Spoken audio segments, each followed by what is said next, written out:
At first I thought, let's use this opportunity to first make an artwork. At first I thought, let's think of the composition, the aesthetic, the repurposing of these little tokens of nature to create something new.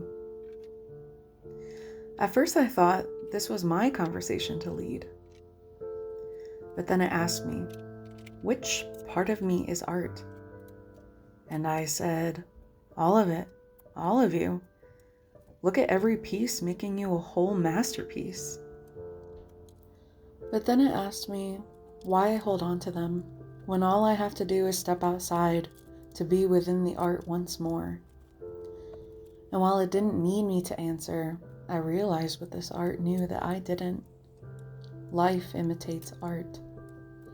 My memories are latched onto these pieces of chitin and calcium, embedded in the minerals in the bark, coating the seeds and wings, memories held within the bone marrow, reflecting back now off the crystalline points in glass vials.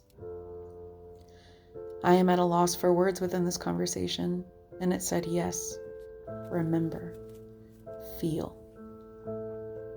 This artwork knows that it also bears my life before me, containing joy, exploration, and grief. It talks to me about dried, yellowed flowers that were meant for my mother. They had sat on a chair at my wedding with her photo and a knit scarf. I placed the bouquet next to the most beautiful moth for her. It talks to me about my honeymoon, and despite how strange it sounded, my husband and I had invited our best friends to join us in Mexico, and we combed the beach together, the four of us. Everyone is now divorced. No one talks. But I see the gleaming sea when I look at that brilliant white crab. And it talks to me about that Christmas when my brother came to visit and we explored the abandoned houses, stumbling upon the box turtle shell. And it was never about that turtle so much as it's about a time when he talked to me like a sister and not a stranger. It talks to me also about that red rock from Tellico when we were snorkeling to collect fish and my partner and I checked each nook of the boulders for the right rock. All those pieces given by friends and family and classmates and coworkers who began to delight in the original artwork, asking it to be a part of this collage of memories. A collage of death to some, a collage of life to me. Rebirth. An ongoing journey of exploring love and pain and renewal.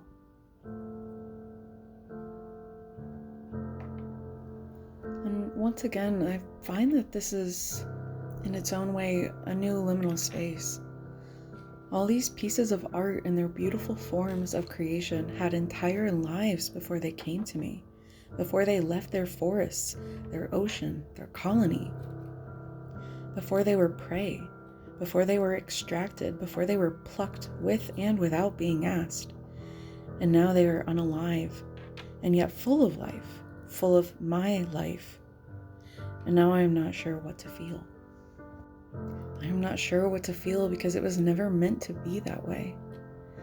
I say, I think I'm sorry. Those memories weren't your burden to bear. Perhaps you wanted to die. Perhaps these memories do too? I've never asked. So now I ask, is it time to say goodbye? And it says, like a breath of wind, like an ache in my chest, yes.